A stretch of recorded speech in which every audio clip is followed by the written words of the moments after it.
tidak sesuai dengan syariat, wajib kita ikat. Karena ini merusak syariat, kita ikat. Tapi kita memfonis, ini orang sesat, ini orang tidak, bukan itu. Ini orang tidak. Jadi tetap kita ikat tanpa menyesatkan, tanpa kita menyalahkan, tapi bukan menyesatkan. Bukan mengkafir atau menyesatkan, ini sesat, ini mana. Jadi bisa dipahami ya. Sekarang begini, ada satu cerita. Tapi tidak sebutkan. Sekarang gini, kalau seumpama dia ini memang benar, ini seumpama dia memang benar-benar dapat ilham dari Allah Subhanahu Wa Taala langsung, bahwasanya disuruhi misalnya. Tapi faktanya kan tidak sesuai dengan caranya. Hukumnya gimana? Kita tidak diperkenankan untuk ikut sama sekali. Ini wali misalnya, ini wali gede, tapi wali masjid tidak bisa dijadikan pahlawan, tidak bisa dijadikan sebagai imam. Wali masjid dijadikan sebagai ustaz, sebagai kiai, sebagai panutan, dan salah. Yang salah ya sudah pernah kita jelaskan dulu. Yang salah ini ikut. Makanya alhamdulillah kita ini masih diberikan kewarasan oleh Allah Subhanahu wa Ta'ala. Kita masih waras, masih bisa memilih siapa yang kita yang pantas kita jadikan panutan, yang bisa kita. Makanya yang pernah kita bahas dulu, tidak semua orang, bahkan wali-walinya Allah Subhanahu wa Ta'ala tidak semua bisa dijadikan sebagai panutan. Aulia itu terbagi jadi beberapa. Ada wali yang tabib, ada dibagi jadi dua. Ada wali tabib yang mantap, ada yang wali masdud. Wali masdud ini wali yang jadab, bahasanya jadab bahasa Indonesia. Wali jadab itu tidak bisa dijadikan imam. Barokah, tapi dijadikan ustaz, dijadikan rujukan. Bahkan dimintai doa pun sebagian ulama melarang. Jangan. Pernah kita jelaskan. Wali jadab dimintai doa, iya lah doa ini pas belai. Aku ini wali jadab wong Indonesia ini seneng sing aneh-aneh. Nek sing aneh-aneh pirang sampean genah, coba pirang. Nek sampean nyeleneh, langsung akeh iki. Akhirnya tuh nek misalnya wali majeduk temenan, wali jadab temenan, kudu lap helap ya. Nek lap helap cara njur. Kalau seumpama ada wali jadab dimintai doa, katanya ulama jangan. Kenapa? Lain. Nek misalnya, ini wali majeduk, tak kiai, Habib, minta doa. Iya pas tak doa sugi, enak. Pas doanya tepat enak. Tapi nek moro karena dia sudah datang halnya dimintai doa, pandar muka jelumuk sampai masuk. Alat tabrak, wah ini pasal wala. Orang Asia ada dari yo. Makanya sekali lagi, tidak semua orang, tidak semua kiai, tidak semua tokoh, bahkan tidak semua wali bisa jadi kita jadikan sebagai panutan, sebagai penuntun kita untuk Allah. Tetap kita menghormati semuanya, tanpa terkecuali. Semuanya kita hormati, tapi tidak semuanya kita. Kalau kita dengar sama masalah, ada satu cerita di Hadramut. Ada seorang Habib yang seorang min al-Firdaus, seorang imam. Ada seorang Habib, wali, imam dari golongan Bangsa Al-Firdaus. Kemudian ketika sudah ditentukan hari lebaran, orang-orang dia kafir, akhirnya itu semuanya berangkat ke masjid. Tinggal satu Habib ini yang imam. Semua orang nunggu, dan datang orang. Habib ini datang. Ditunggu-tunggu, kadang-kadang kelama dijemput. Ada yang dijemput sama dokter. Beb, ayo orang-orang sudah nunggu mau sholat ini. Lu bantu atau imam. Katanya Habibnya ini apa? Lu udah alafu, saya masih puasa, saya masih Ramadan. Duh, sing jemput ya? Sing jemput ini ahli bisa. Kok iso? Iya, anak tadi malam mimpi baginda Nabi SAW.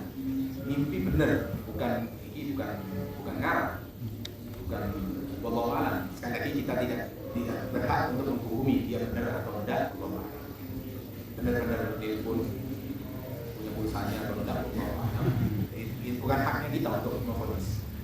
Tapi yang yang cerita ini benar, dia mimpi benar. Mimpi baginda Nabi SAW, Nabi mengatakan kepada dia, besok masih Ramadan. Secara jelas, kalau ada mimpi itu Rasulullah mengatakan besok saya Ramadan. Katanya yang jemput, karena yang jemput itu bukan orang sembarangan juga. Loh, sampai mimpi, baginda Nabi SAW ngomong gitu. Iya. Sampai mimpi, saya secara nyata. Rasulullah ngomong secara nyata bukan dari mimpi. Kok iso? Iya. Bahwa itu ambulan, aku meriwayatkan dari bulan. An Rasulullah SAW subuh liru'yati wa afdil liru'yati wa ilhum ma'alaikum ba'di mu'iddah. Rasulullah dawuh bahwasanya puasa menurut ru'yah hilal.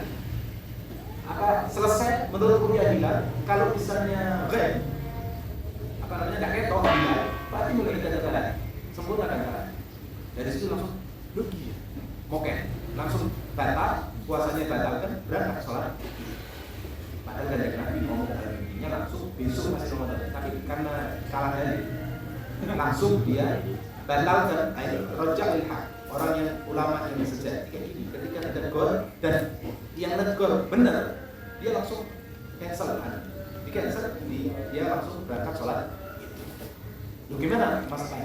Karena dikatakan sama Allah, masalah ru'yat mana, masalah mimpi itu tidak bisa dijadikan sebagai dasar. Mimpi tidak bisa dijadikan sebagai dasar. Walaupun mimpinya hak, mimpi baginda Nabi SAW adalah ru'yatul hak. Fa'inna syaitan la yatamathal bihi.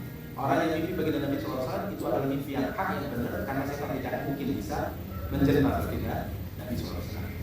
Akan tetapi apapun yang didahulukan oleh baginda Nabi SAW di dalam mimpi punya arti tersendiri yang tidak semua orang bisa memahami arti. Makanya masalah takwil mimpi itu bukan sembarangan orang, bahkan bukan sembarangan kiai, bukan sembarangan ulama yang paham tentang takwil mimpi. Dan kita tidak diperkenankan untuk menceritakan sembarangan mimpi kita sembarangan orang. Kalau mimpi jelek, buang. Kalau mimpi api, bukan sembarangan orang yang kita ceritakan. Kita ceritakan kepada guru kita atau orang yang ahli takwil mimpi, benar, bukan telepon sekian takwil mimpi atau kalau di Indonesia ada, di Teluk Tengah ada. Jadi acara telepon-teleponan untuk takwil mimpi. Saya mimpi gini, takwilnya gini. Masalah takwil mimpi dua kita biasa kan lewat-lewat kita masalah. Jangan sembarangan cerita sama orang. Kalau cerita jelek, mimpi jelek jangan jelas. Mimpi bagus, ceritakan kepada guru atau orang yang ada. Kalau kita ceritakan kepada sembarangan orang, akhir itu ditakwil tidak sesuai jadi. Takwil itu tidak bisa. Walaupun mimpinya sama, takwilnya bisa berbeda tergantung personil. Kayak ceritanya Rasulullah mimpi sapi, ya. Ceritanya Aziz Misir, Nabi Yusuf cerita sapi juga, sama-sama sapi. Tapi di ceritanya Nabi Yusuf sama Nabi Yusuf ditampilkan tentang masa tempo. Sapi itu digambarkan kayak 7 tahun itu. Sama Baqarah Siman tahun satu ujar. Sapi di ceritanya mimpinya raja di zaman Nabi Yusuf ditakwil kayak tahun. Sedangkan sapi yang dimimpinya baginda Nabi SAW ditakwilkan sahabatnya yang meninggal di perang. Sama-sama sapi, tapi takwilnya berbeda. Sayyidina Abu Bakar termasuk orang yang ahli takwil. Karena ada satu sahabat yang cerita mimpinya. Rasulullah katakan habis sholat subuh itu noleh ke sahabat-sahabatnya. Ada satu yang mimpi apa tadi namanya? Oh, ada cerita ini. Ada satu cerita, anak mimpi gini. Ketika Rasulullah mau takwilkan, Sayyidina Abu Bakar, ya Rasulullah, izinkan saya mau mentakwil. Takwil. Silakan. Ditakwil sama Allah. Sayyidina Abu Bakar. Oh, takwil mimpinya sampai gini. Katanya Rasulullah setelah didengarkan takwilnya dia, asal tapi ba'din wa afdal fi ba'd. Sampai benar sebagian ada yang salah. Diseleksi koreksi kadang-kadang. Dia benar sebagian, ada sebagian yang salah. Langsung sudah. Aqsam billah ya Rasulullah, di mana letak salah? Latuk sini. Sampai Sayyidina Abu Bakar bukan yang baik maksa Rasulullah untuk di mana letak salah? Benar. Tapi kalau Rasulullah tidak usah pakai sumpah. Jangan. Rasulullah sengaja tidak memberitahu itu kenapa? Karena takwil dalilnya mengandung suatu unsur fitnah yang akan terjadi di zaman khilafah zaman Rasulullah. Jadi kembali ke permasalahan, masalah penetapan hilal itu tergantung sama ru'yah nomor 1. Masalah kisah ada khilaf, tapi untuk lebih amannya kita ikut yang mutafaqan, bukan ikut yang khilaf. Masalah kisah ada, memang ada. Misalnya saya mau ikut kisah, monggo silahkan, nggak ada larangan, karena masih ada pendapat sebagai ulama yang mengesahkan masalah kisah. Tidak perlu diperpanjang. Cuma alangkah indahnya ketika Islam ini besar. Ketika Islam ini satu kalimat, kayak makanya Allah yang sholat. Katanya orang-orang dulu ketika ada enak cepat dulu. Makanya Masya Allah, banyak yang ketika beliau meninggal, banyak yang dia teraham. Bahkan ada yang mengadakan tahlil di walaupun kepemimpinannya ada masalah, tidak ada yang sempurna. Kepemimpinan bermasalah, masalahnya bukan menyangkut masalah agama. Tapi kalau masalah agama, beliau tidak ikuti. Termasuk masalah penetapan. Nah, umat Islam bersatu, tidak ada yang berani ikut-ikut sekarang. Kita Selasa, ada yang Senin. Menurut Islam Senin, kita menurut ya Selasa. Tapi ada yang Kemis kalau saya, Kemis apa Rebu? Rebu mulai kosong. Jumat kemarin kita nanti masih dia mereka sudah dia juga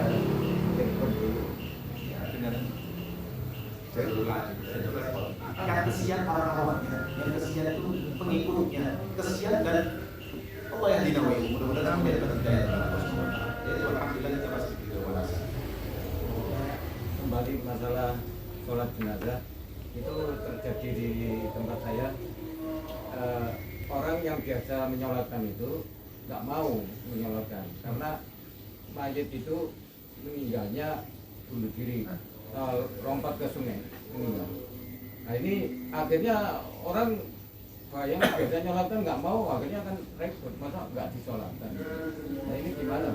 Kewajiban menyolati atas mayit hukumnya fardu kifayah selama mayit itu muslim, bukan mati dalam keadaan murtad.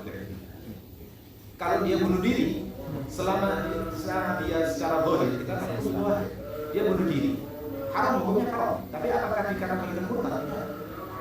Selama dia tidak menganggap hal itu halal, tidak sampai dikatakan murtad. Dan yang berhak menghukumi murtad apa? Ada itu qauli hakim. Dia mati dengan cara apapun selama kita tahu dia masih kategori muslim, wajib hukumnya untuk disolati. Kalau misalnya ada orang yang tidak mau mensolati, kemudian dia ini orang berpengaruh karena dia tidak mau sholat, orang tidak ada yang mau sholat, disolat dia yang akan bisa. Karena ini tetap kewajiban.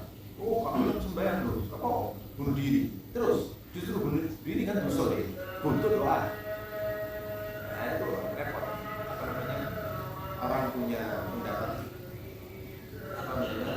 Ketika seorang ditokohkan tapi tokoh itu tidak memiliki ilmu yang mumpuni, tidak memiliki rahmat secara modern dari Rasulullah, tidak memiliki hikmah, ilmu tidak dibarengi dengan hikmah, kebijaksanaan, repot lain. Untuk dia yang hikmah, yang alim, yang kedua kemarin di YouTube juga gitu. Jadi orang yang jarang sholat terus katanya nggak usah sholat, yang dia aja nggak sholat, ngapain kita nyolat dia seperti itu? Sama. Orang yang tidak mau sholat, hukumnya dia apa? Kalau dia meninggalkan sholat secara kasaran karena dia malas meninggalkan sholat karena tidak mau, malas, dia tidak berhukum murtad, masih muslim tapi asing.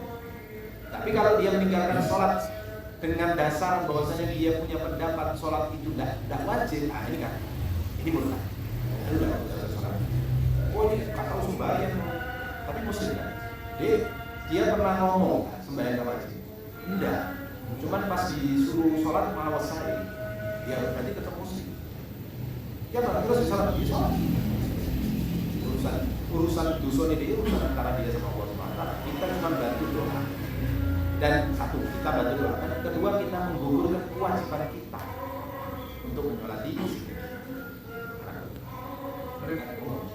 misalnya ada jenazah di kabupaten gitu aja, lalu disolati gaib di Jamet, sedangkan kita bisa nyolati di tempat kabupaten tersebut, misalnya Kabupaten Malang. Apakah bisa disolati gaib di sini? Yang menjadi patokan yang Alba tahu, yang dijadikan patokan untuk diperbolehkannya sholat gaib itu dari balad di dalam kota. Nah kalau kabupaten ini apakah dimasuk dalam kategori lingkup kota atau tidak? Kayaknya sudah luar kota, luar negeri. Tapi yang Alba tahu kalau sudah di luar lingkup kota hukumnya berbeda. Juga makanya dibilang kita keluar Lawang kan malam, tapi kalau kita keluar dari perbatasan kota Malang ada pendapat, tapi bukan pendapat jumhur yang mengatakan boleh dikacau, bukan masih malam, tapi kan sudah keluar dari Allah. Masalah yang terkait dengan murtad yang juga diterangkan di Islam Taufik, misalnya murtad qalbi, fi'li dan qauli, itu apa ketiga-tiganya bisa membatalkan puasa. Misalnya hanya guyon ya, ini yang guyon ini juga saya nggak suka sama mulai dulu, nggak usah puasa, itu hanya untuk orang Arab saja, diakali saja, itu kan juga murtad qauli, itu apa bisa langsung batal puasanya. Allah yang sangat tahu yang membatalkan puasa tidak kecuali kalau tidaknya sampai seharian. Kalau tidak, tidak sebentar itu, kemudian dia rujuk kepada Islam. Kalau puasanya, kita ngomong puasanya ya, setahu mungkin tidak membatalkan puasa, cuman pahalanya Allah paham. Tapi masalah itu harus hati-hati, itu banyak kejadian orang yang guyon, tapi guyonnya itu menyangkut sama agama, berkaitan sama agama. Harus bayar, harus bayar, harus kapan pelajaran dulu, harus tidak wajib. Nah itu omongan kayak gitu walaupun yang guyon, cenderung mungkin. Cuman kita sekali lagi tugas hak untuk memvonis tidak murtad atau tidak kafir atau tidak bukan tugasnya hakim. Kita cuma sampai coba lain, so murtad. Nah itu perlu diperhatikan. Sebuah hafal. Yatul som biridat itu. Ada disebut. Paslon yatul som biridat. Yatul som biridat dia berarti membatalkan puasa. Yatul bihusul wahid min hadhihi al-ashya' awal walidaq Islam wa billah walau lahdatan limunafati hal kita. Walaupun lahdah. Ya, jazakumullah. Di sini menyebutkan membatalkan puasa nomor 1 malah riddah walau lahdah. Walaupun cuma sebentar. 3 detik. Boleh diberikan sama Allah puasanya benar. Kalau ada orang ngomong kayak gitu, Al-Zahir menurut hukum dia batal puasa dia wajib. Allah yang menurut Insyaallah ini merupakan tahu kapan nanti kita insyaallah kita tidak ditentukan sekarang, nanti nyusulnya bukannya nanti sekarang kan libur ya, besok mulai minggu depan libur kan. Iya, makanya sekarang penutupan sementara insyaallah dibuka lagi kapan nunggu pengumuman. Nggak tahu nanti apa bulan. Kalau insyaallah mudah-mudahan kita ketemu lagi dengan sehat walafiat. Amin. Insyaallah tambah umur, tambah sehat. Amin. Tambah sehat, tambah taufik hidayah. Amin. Tambah rezeki. Tambah rezeki zahir batin. Tambah puji. Insyaallah khair walafiat.